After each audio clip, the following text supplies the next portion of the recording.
So hello dear students, कैसे हैं आप सभी। आई होप आप लोग बहुत ही अच्छे होंगे। और आज हम लोग देखेंगे कॉम्प्लिकेशन ऑफ प्यूपेरियम।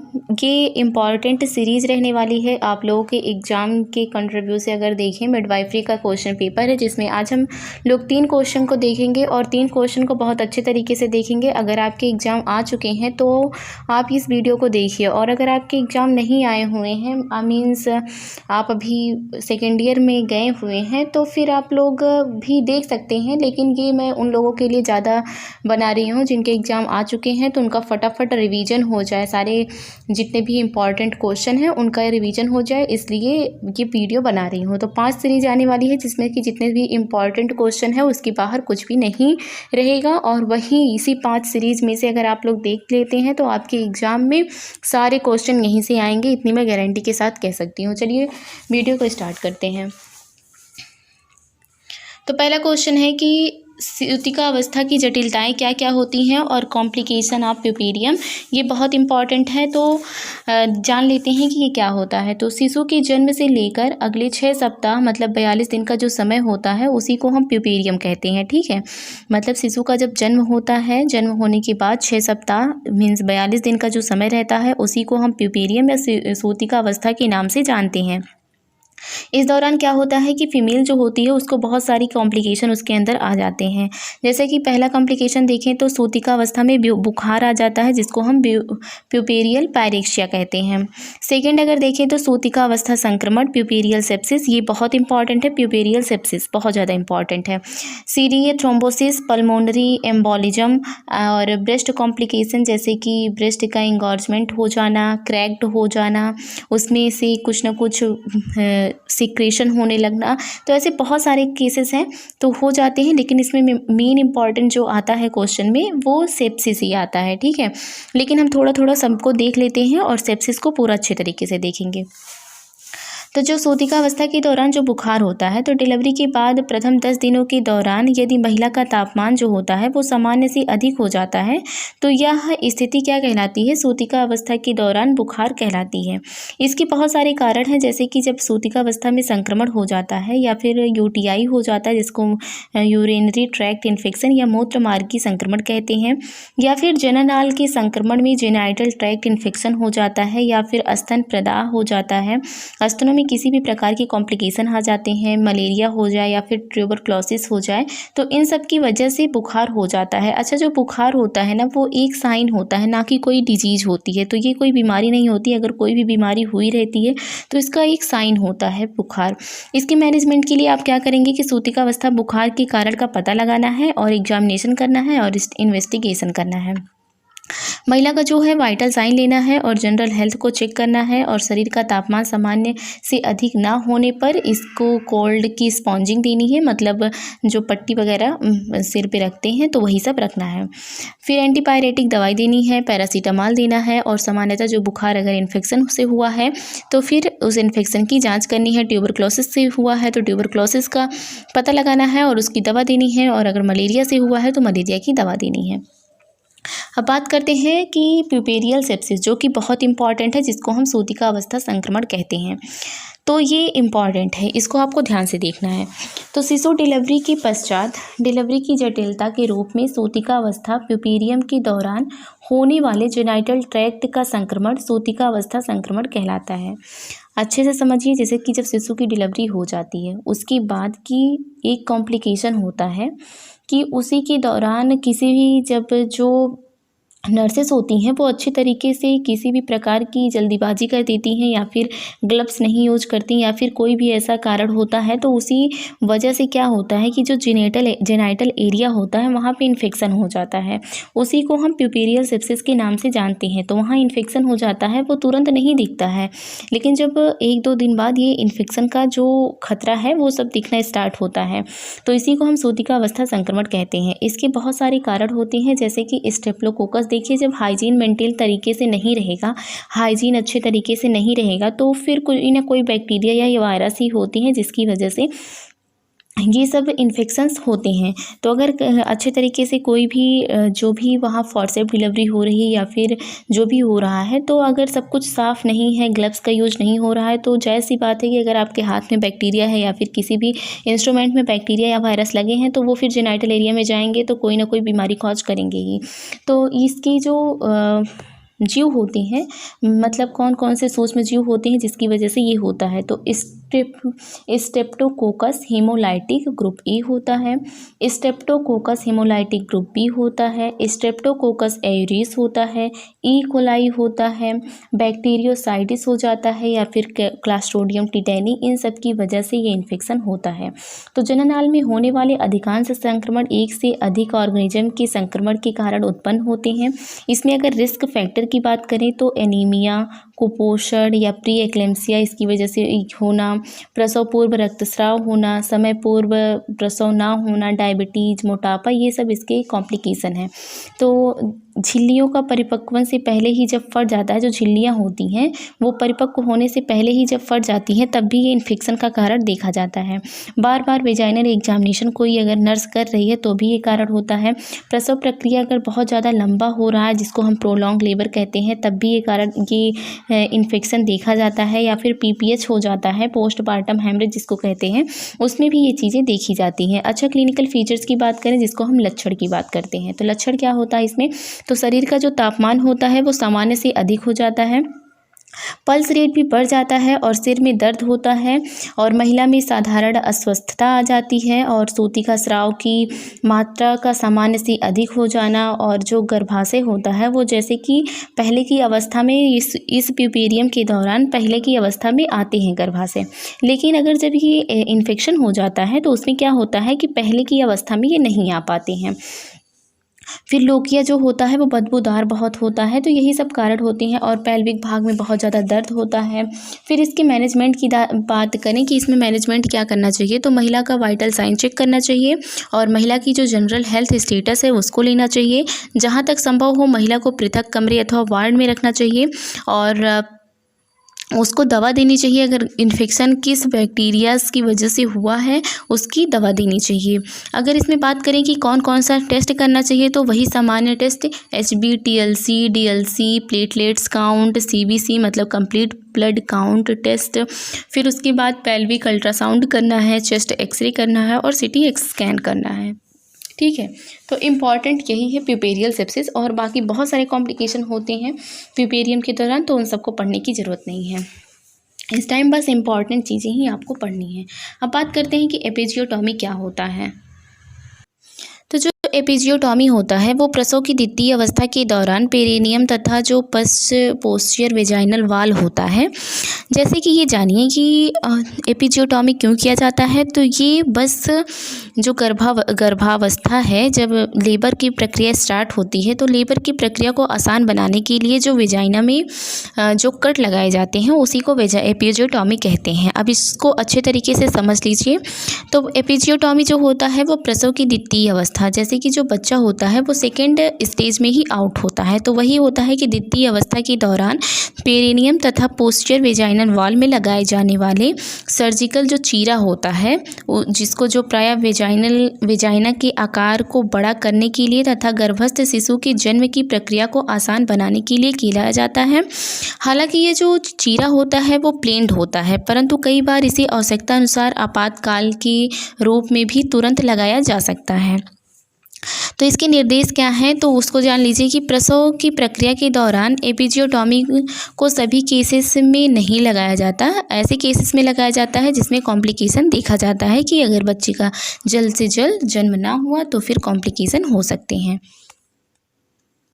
अच्छा, वो कौन कौन सी स्थितियां होती हैं जिनमें लगाया जाता है, तो फॉरसेप्स डिलीवरी के दौरान या फिर वेंटोस डिलीवरी के दौरान, क्योंकि जो फॉरसेप्स डिलीवरी होती है और वेंटोस डिलीवरी होती है जब, तो उसका जो इंस्ट्रूमेंट होता है वो थोड़ा बड़ा होता है। वो जो बच्चे का वर्टेक्स होता है वो उसमें अच्छे तरीके से अटैच नहीं हो पाता वो इंस्ट्रूमेंट, तो इस वजह से ये लगाया जाता है। फीटस के बड़ा आकार होने पर, जब फीटस का बहुत ज़्यादा बड़ा आकार होता है तो उसमें भी लगाया जाता है। जब फीटस का प्रेजेंटेशन इंजेक्शन ब्रिज प्रकार का हो या फिर प्री टर्म लेबर के दौरान भी लगाया जाता है। जब महिला जो होती है, महिला में पूर्व पेल्विक फ्लोर रिपेयरिंग या फिर पेरेनियल किसी भी प्रकार की सर्जरी की हिस्ट्री रही हो तो उसमें भी ये लगाया जाता है। फीटल डिस्ट्रेस के दौरान प्रसव प्रक्रिया को तेज करने के लिए, जैसे कि अगर बच्चे का जन्म अच्छे तरीके से नहीं हो रहा है, प्रोलॉन्ग लेबर की कंडीशन है, तो उसमें भी ये चीरा लगाया जाता है। इसके उद्देश्य क्या होते हैं? तो इसका सबसे प्रमुख उद्देश्य होता है कि वेजाइनल छिद्र के आकार को बड़ा करना, ताकि फीटस की जो डिलीवरी है वो आसानी तरीके से हो सके। प्रसव के दौरान फीटस के सिर पर पड़ने वाले दबाव को कम करना तथा उससे बाह्य वातावरण में लाना।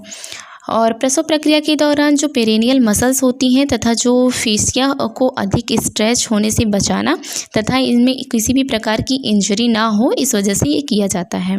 इसका समय क्या होता है? तो जो सिर की क्राउनिंग से पहले की स्थिति, जब सिर पेरिनियम पर अच्छी तरह से नीचे हो तथा सिर के दबाव के कारण जो पेरिनियम होती है वो फूली हुई एवं पतली हो, तो एपिजियोटॉमी करने का सबसे अच्छा समय होता है। इसकी प्रकार की बात करें तो इसके जो प्रकार हैं वो भी बहुत टाइप्स की होती हैं। एक होता है मध्य पार्श्व या मीडियोलेटरल एपिजियोटॉमी, तो यही सबसे ज़्यादा किया जाता है। मीडियोलेटरल एपिजियोटॉमी जो होता है वो सबसे ज़्यादा यूज में लिया जाने वाला एपिजियोटॉमी है। दूसरा जो होता है वो मध्य या मीडियन एपिजियोटॉमी कहते हैं। तीसरा जो होता है वो जी आकार की एपिजियोटॉमी किया जाता है। और चौथा जो होता है वो पार्श्व या लेटरल एपिजियोटॉमी होता है। तो कुल चार प्रकार के एपिजियोटॉमी है जिनको किया जाता है, और ये आप लोगों के प्रोसीजर में, प्रैक्टिकल में भी बताया जाता होगा। अब बात करते हैं कि HIV ड्यूरिंग प्रेगनेंसी। तो जो एड्स होता है वो एक अत्यधिक सीवियर इन्फेक्शन डिजीज होता है जो कि ह्यूमन इम्यूनोडेफिशिएंसी वायरस के कारण होता है। इसे संक्षेप में अगर कहें तो HIV के नाम से जाना जाता है। HIV जो होता है वो एक RNA रेट्रोवायरस होता है। एड्स का पूरा नाम अगर जाने तो एक्वायर्ड इम्यूनो डिफिशियंसी सिंड्रोम होता है। भारत में जो HIV इन्फेक्शन की प्रिविलेंस की रेट की बात करें तो 0.3 से 0.5% है। इसके जो अधिकांश केसेस होते हैं वो 18 से 49 वर्ष के सेक्सुअल एक्टिविटी लोगों में पाया जाता है। मतलब जो लोग 18 से 49 साल के बीच में होते हैं उनमें एड्स की कंडीशन ज़्यादा देखी जाती है।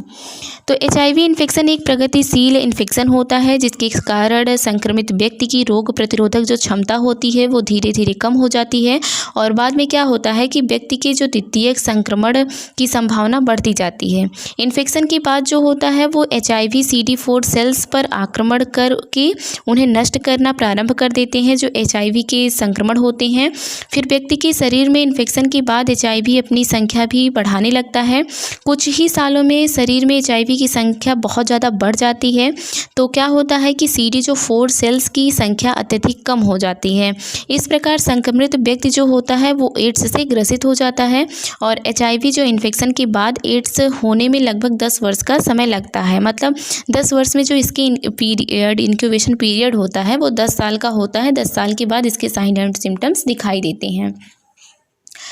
अब बात करते हैं कि HIV संक्रमण फैलने का तरीका क्या होता है। तो ये इन्फेक्शन जो होता है वो सेक्सुअली ट्रांसमिटेड डिजीज़ है जो समान लिंग वाले लोगों के मध्य सेक्सुअल एक्टिविटीज़ करने की वजह से होता है। मतलब विपरीत जो लिंग के लोग होते हैं वो जब सेक्सुअल एक्टिविटी करते हैं तो उसकी वजह से फैलता है। और नेक्स्ट क्या होता है कि संक्रमित रक्त एवं रक्त उत्पाद जैसे कि ब्लड की वजह से भी फैलता है। यदि किसी भी व्यक्ति का ब्लड संक्रमित है, जैसे कि HIV से पीड़ित है, और वो किसी दूसरे व्यक्ति में वो ब्लड चढ़ जाता है तो उसकी वजह उसमें भी HIV हो जाता है। या फिर ऐसा भी होता है जैसे कि आपका हाथ कहीं पे कटा हुआ है और आप कोई भी HIV इन्फेक्टेड व्यक्ति है और उसके पास गई और उसको इंजेक्शन लगा दी और उसका ब्लड आपका जहाँ कटा है जो हाथ, वहाँ पे आपका ब्लड अटैच्ड हो गया तो उसकी वजह से भी HIV हो जाता है। संक्रमित सुई एवं सर्जिकल उपकरणों को पुनः उपयोग में लेने पर भी ये हो जाता है। या फिर इन्फेक्टेड अगर मदर होती है तो प्रेग्नेंट मदर होती है तो उसकी गर्भस्थ शिशु में भी इसके कंडीशन देखे जाते हैं। तो प्रारंभिक जो लक्षण होता है वो लक्षण रहित होता है। एड्स जो कॉम्प्लिकेशन मतलब बहुत ज़्यादा प्रारंभिक लक्षण में ये देखे जाते हैं कि बुखार होता है और गले में खराश होता है, सिर दर्द होता है, थकान होता है, त्वचा पे चकत्ते पड़ जाते हैं। तो ये सब चीज़ें देखी जाती हैं। हालांकि इन्फेक्शन के बाद लगभग 4 से 5 वर्ष तक व्यक्ति में कोई गंभीर लक्षण नहीं दिखाई देता है। HIV इन्फेक्शन के बाद व्यक्ति के रक्त में HIV जो होता है वो एंटीबॉडी का निर्माण 2 से 12 सप्ताह पश्चात अथवा और अधिक समय के बाद हो सकता है। तो इस अवधि को विंडो पीरियड कहते हैं हम, ठीक है। तो ये सब चीज़ें होती है। अच्छा, गर्भावस्था के दौरान एड्स जो होता है, तो गर्भावस्था के दौरान महिला के HIV से संक्रमित होने पर गर्भस्थ शिशु में यह इन्फेक्शन ट्रांसमिट हो जाता है। यह जो संक्रमण होता है वो ट्रांसमिशन गर्भावस्था के दौरान प्लेसेंटा के द्वारा होता है और या फिर प्रसव के दौरान हो सकता है। तो संक्रमित माता से उसके शिशु में संक्रमण फैलने की संभावना लगभग 30% होती है। और HIV का जो इन्फेक्शन होता है वो HIV फर्स्ट अगर का इन्फेक्शन HIV सेकेंड की तुलना में अधिक होता है। हालांकि क्या होता है कि HIV का जो संक्रमण होता है वो गर्भवती जो महिला होती है उसके गर्भस्थ शिशु में अर्ली प्रेगनेंसी के दौरान हो सकता है, परंतु अधिकांश केसेस में जैसे कि लगभग 40 से 80% में देखें तो ये जो होता है वो जब डिलीवरी होती है तो उस बात पर निर्भर करता है। तो इसमें क्या होता है कि ये 2 बातों पर निर्भर करता है, जैसे कि महिला में HIV का लोड कितना है या फिर महिला में CD4 सेल्स की संख्या कितनी है। तो एड्स के डायग्नोस के लिए एलिसा टेस्ट करवाया जाता है या फिर वेस्टर्न ब्लॉट टेस्ट करवाया जाता है। इसके रोकथाम के लिए क्या उपाय करनी चाहिए एक गर्भवती महिला में? तो प्रसव पूर्व देखभाल। तो गर्भावस्था के प्रथम ट्राइमेस्टर के दौरान ही सभी गर्भवती महिलाएं जो होती हैं उनका HIV इन्फेक्शन की उपस्थिति का पता लगाने के लिए सीरोलॉजिकल परीक्षण करना है। यदि महिला में HIV इन्फेक्शन उपस्थित हो तो टॉर्च इन्फेक्शन तथा अन्य STDs की उपस्थिति का पता करने हेतु आवश्यक परीक्षण जितने भी हो सके वो सब करने हैं। HIV इन्फेक्शन से ग्रसित महिला को अतिरिक्त देखभाल करना चाहिए और HIV संक्रमित गर्भवती महिला को संतुलित आहार लेने या फिर पूरक आहार इन सबसे बताना चाहिए। और जो डिलीवरी होती है वो भी उस पर भी अच्छे तरीके से प्रसव के दौरान क्या चीज़ें करनी चाहिए तो उसको देख लेते हैं। तो फीटस की वेजाइनल डिलीवरी के दौरान जनन नाल से निकलते समय HIV के संक्रमित होने की संभावना सर्वाधिक रहती है। अतः जो प्रसव प्रक्रिया का जो प्रबंधन है वो सिजेरियन करवाना चाहिए। मतलब जो सिजेरियन आप करवाते हैं तो थोड़ी इन्फेक्शन अगर फैलने की संभावना जो होती है वो कम हो जाती है अकॉर्डिंग टू वेजाइनल डिलीवरी की। तो वेजाइनल डिलीवरी नहीं करवानी है, उसमें सिजेरियन सेक्शन करवाना है। तो ये हो गया आज का टॉपिक। HIV हो गया, सूतिकावस्था हो गया, एपिजियोटॉमी हो गया। और बस नेक्स्ट 2 वीडियो और आएगी जिसमें कि आप लोग के जितने भी इंपॉर्टेंट टॉपिक है वो सारे कवर हो जाएंगे। फिर मिडवाइफरी से आपको छुट्टी मिल जाएगी। यही 5 अगर वीडियो आप लोग देख लेते हैं ना तो यकीन मानिए कि आपके क्वेश्चन यहीं से आने हैं, इससे ज़्यादा नहीं आने वाले हैं, ठीक है। बस यही 5 क्वेश्चन है, उसके बाद 5 सीरीज़ है, उसके बाद हेल्थ सेंटर मैनेजमेंट की जो है वो मैं 5 वीडियो लेकर आऊँगी, फिर उसको देख लीजिएगा। फिर उसके बाद फर्स्ट ईयर वालों की क्लास चलने लगेगी, ठीक है। तो बस यही 5 ही वीडियो देखिए, ठीक है। और बहुत ज़्यादा कूदने की ज़रूरत नहीं है। और बहुत सारे मैं प्रीवियस ईयर भी सॉल्व करवाई हूँ, वहाँ से भी आप देख सकते हैं कि यही सब क्वेश्चन बार बार रिपीट होते हैं। तो देखिए, अगर वीडियो अच्छा लग रहा हो आप लोगों को तो कमेंट में भी बता देना, ठीक है, कि कैसा लग रहा है या फिर थोड़ा और लॉन्ग वे में चाहिए या फिर आपको फ़ोटोज़ से मैं दिखाऊं कि हाँ कहाँ पे कैसे क्या होता है। तो अगर नहीं भी समझ में आ रहा है तो कमेंट बॉक्स में आप बता सकते हैं कि ऐसे नहीं समझ में आ रहा, दूसरे तरीके से समझाइए, तो मैं उस तरीके से समझाने की कोशिश करूँगी, ठीक है। फिर मिलते हैं नई वीडियो के साथ। जैसा भी हो आप कमेंट में ज़रूर बताना।